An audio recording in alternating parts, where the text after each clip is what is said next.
I've not seen this, so we're watching this together as friends on the internet. Speaking of blunders, we have Asmongold, as some might say. Asmon has completely failed me. He comes out the gate swinging at the Palestinians, making an actual claim, shocking everybody with the testicular fortitude of his counter narrative towards the pro Palestinian forces that seem to completely dominate Twitch. And in mere days, moments after receiving his Twitch suspension, he is completely, totally, utterly buckbroken. This is one of the most groveling, spineless, pathetic, emasculated statements that I've ever seen, ever. And I mean that sincerely. I've been making fun of internet retard shit for over a decade, probably going on 12 years now, and this is one of the worst. And what makes it one of the worst is not that he's like on his hands and knees begging, it's how happy he is about it. So much of this statement, and it's 20 minutes long, and I, I I'm gonna play like a second of it because I want to show you the issue with his thing. Let me find a specific part though. You to hold me accountable. Hopefully this time I won't be stupid enough to ignore it.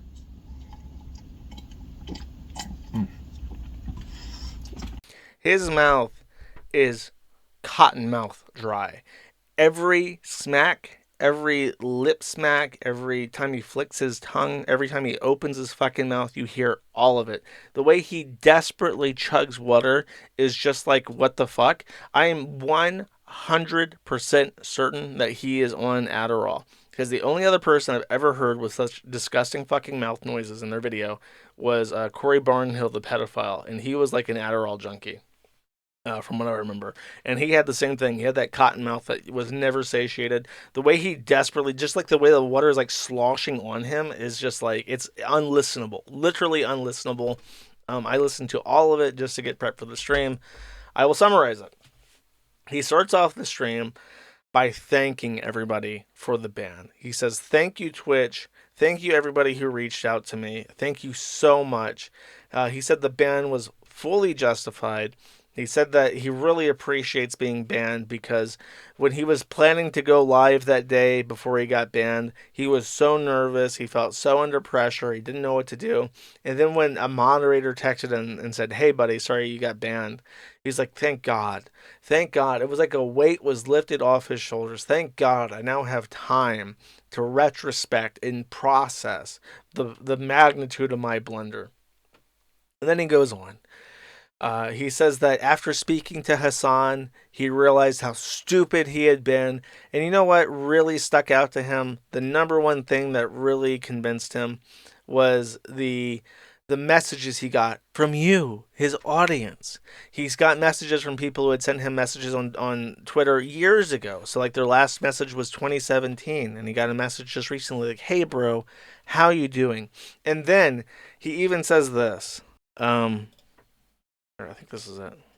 And they wanted to talk and have a conversation and see if I was okay. It's people that were Islamic and people that had fucking family in Palestine. And how humiliating is that?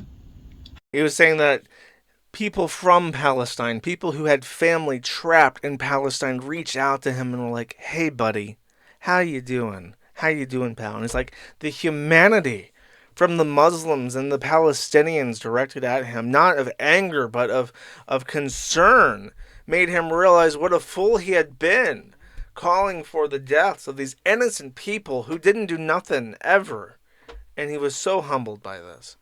And in fact, someone reached out to him from Yemen, and he was so humbled by this. And now what he realized was that he had turned a blind eye to the rich culture and history of the Middle East. And now he made promises.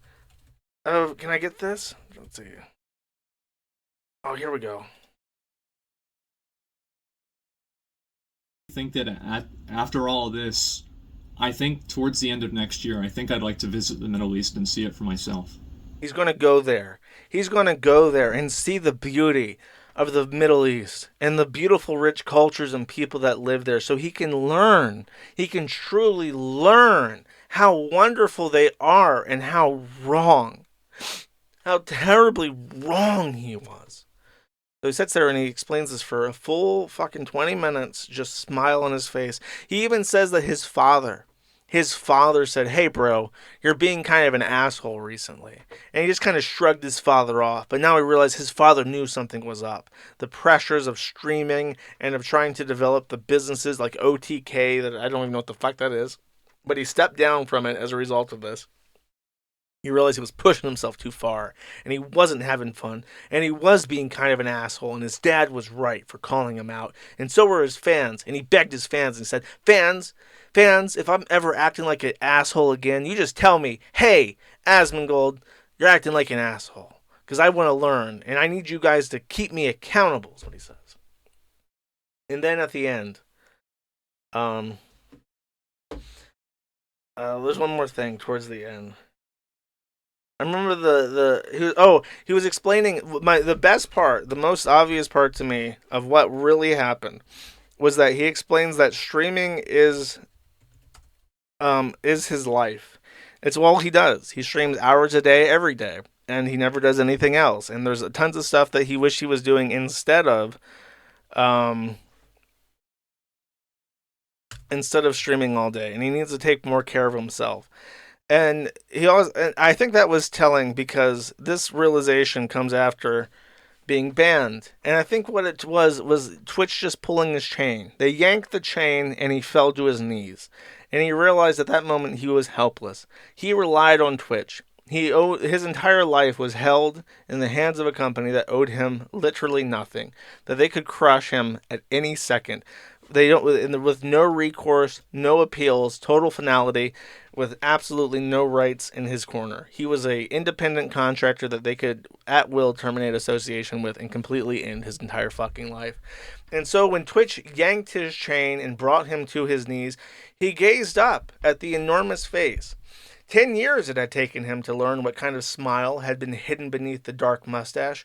Oh, cruel, needless misunderstanding. Oh, stubborn, self-willed exile from the loving breast.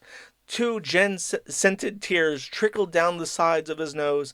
But it was all right. Everything was all right.